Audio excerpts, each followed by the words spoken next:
Goa Organics వారి skin care, hair care, wellness products కోసం AP, తెలంగాణలో డిస్ట్రిబ్యూటర్లు కావాలను వివరాలకు స్క్రీన్ పైన ఉన్న నెంబర్ కి కాల్ చేయండి.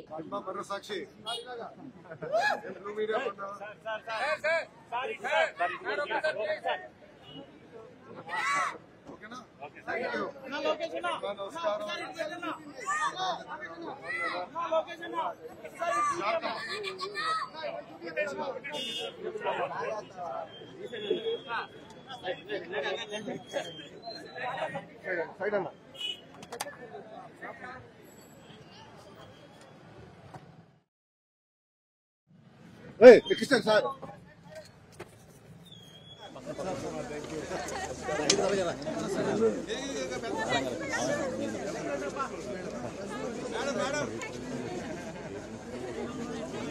టీకి వచ్చేసారు సార్ మొత్తం 500 నెంబర్స్ పైన ఉన్నారు సార్. బాగుంది సార్. కూతురు వెళ్ళేవారు సార్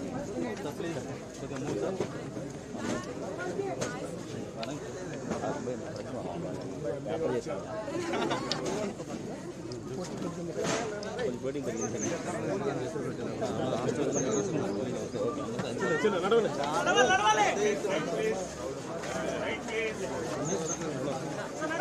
మొబైల్ సెలెక్ట్ పెట్టే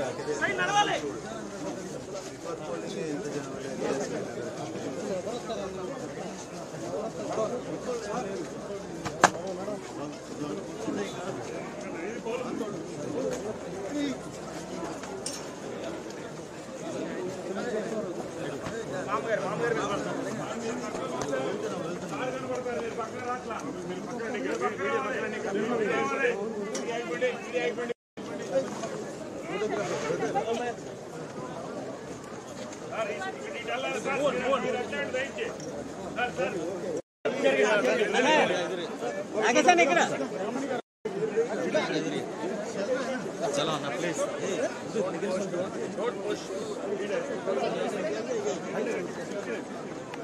सुनिए ना साइड में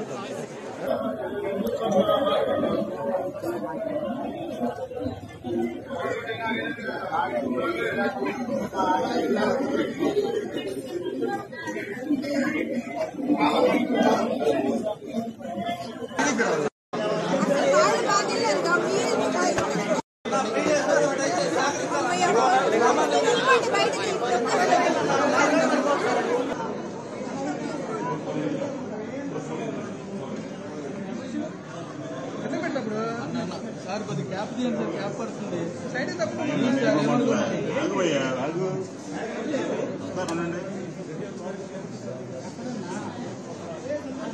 sir security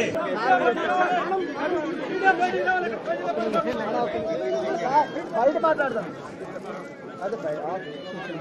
okay sir.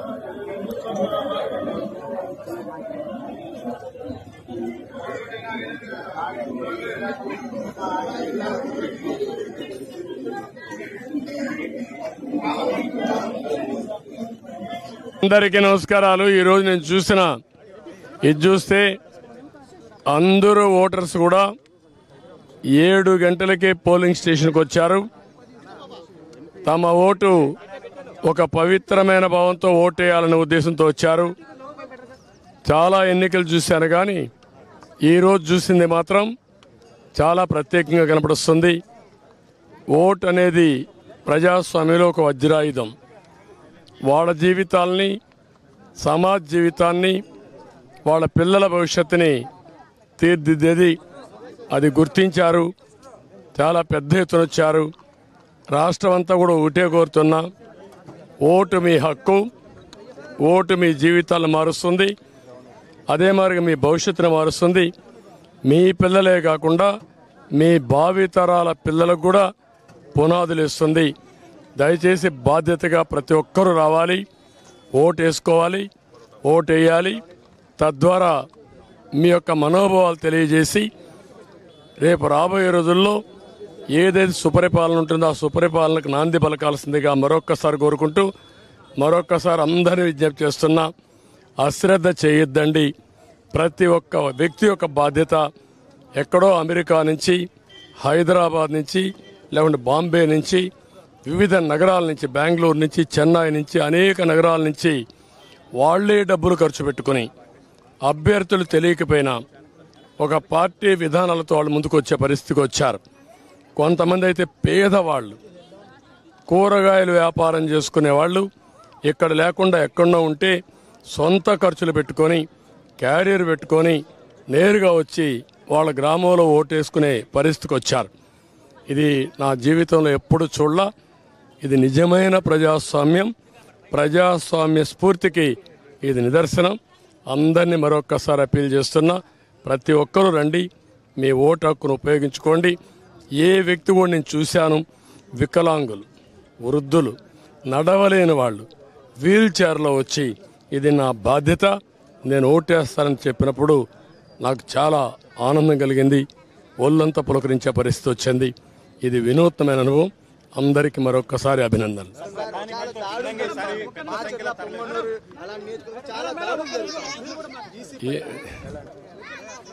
Election commission కూడా ఎప్పటికప్పుడు కంప్లైంట్ చేశాం. ప్రాథమికంగా మాకు పొంగునూరు వచ్చింది, మాచర్లో వచ్చింది, 2 దిక్కల్లో వస్తే అప్పటికే నేను కంప్లైంట్ చేశాం. అధికారులతో మాట్లాడుతున్నాం.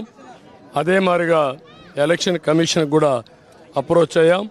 నేను ఒకటే ఎక్స్పెక్ట్ చేస్తున్నా, ఎలక్షన్ కమిషన్ ఆధ్వర్యంలో ఎలక్షన్ జరుగుతున్నాయి. ఇది రాష్ట్ర ఎన్నికల కమిషన్ కాదు. ఆ విషయమే నాయకులు గుర్తుపెట్టుకోవాలి. ఎవరైనా ఒకటే కోరుతున్నా, ప్రజాస్వామ్యంలో ప్రజాస్వామ్యాన్ని అపహాస్యం చేయాలని ప్రయత్నం చేస్తే మాత్రం ఎట్టి పరిస్థితుల్లో మా కార్యకర్తలు కూడా గమనుండరు. జనైన్గా లా అండ్ ఆర్డర్ ప్రకారం మీరు ఓట్లేయండి. ప్రజా అభిష్టం నెరవేరాలి, దానికి మేము కట్టుబడి ఉంటాం. కానీ ప్రజాభిష్టాన్ని వమ్ము చేసే విధంగా రౌడీజంతో, గూండాయిజంతో మా ఏజెంట్లు కిడ్నాప్ చేస్తే మాత్రం ఎట్టి పరిస్థితుల్లో పోషించాం. ఎలక్షన్ కమిషన్ డిమాండ్ చేస్తున్నాం, పోలీస్ అధికారులను డిమాండ్ చేస్తున్నాం. ఎక్కడా అవాంఛనీయ సంఘటనలు జరగకుండా కాపాడవలసిన బాధ్యత మీది. ప్రతి ఒక్కరి వ్యక్తికి స్వేచ్ఛ ఉంది, స్వేచ్ఛగా ఓటేయాలి. ప్రతి ఒక్క రాజకీయ పార్టీకి స్వేచ్ఛ ఉంది, వాళ్ళ ఏజెంట్లు పెట్టుకునే హక్కు ఉంది. వాళ్ళ ఏజెంట్లు అలో చేయాలి, మీరే ప్రొటెక్ట్ చేయాలి. అది మీ బాధ్యత. సార్ ఈసారి గతం కంటే ఈసారి పోలింగ్ శాతం బాగా పెరిగే అవకాశం ఉంది. ఎందుకంటే 7 గంటలకి మీరు చూసారు పోలింగ్ కేంద్రాలు విపరీతమైన నేను 43వ ఓటు వేసాను. అంటే నేను వేసే కొంది 43 మంది వేసారు ఒక బూత్లో. అంటే 10% ఓట్లు వేసేసారు ఇప్పటికే. నేను పోయే కొందికి క్యూలో అయితే చాలామంది ఉన్నారు. అంటే ఊరు కదిలొస్తున్నారు. ఏదైతే ఓట్ల పండగ అనుకున్నామో ఆ ఓట్ల పండగ కనపడుస్తూ ఉంది. ఇది ప్రజాస్వామ్య వేడుక. ప్రజాస్వామ్యాన్ని పరిరక్షించుకోవడానికి ప్రజా చైతన్యం ఇది ఒక నిదర్శనం. సుమన్ టీవీలో మీ పర్సనల్ అండ్ బిజినెస్ ప్రమోషన్స్ కోసం కింది నెంబర్కి కాంటాక్ట్ చేయండి.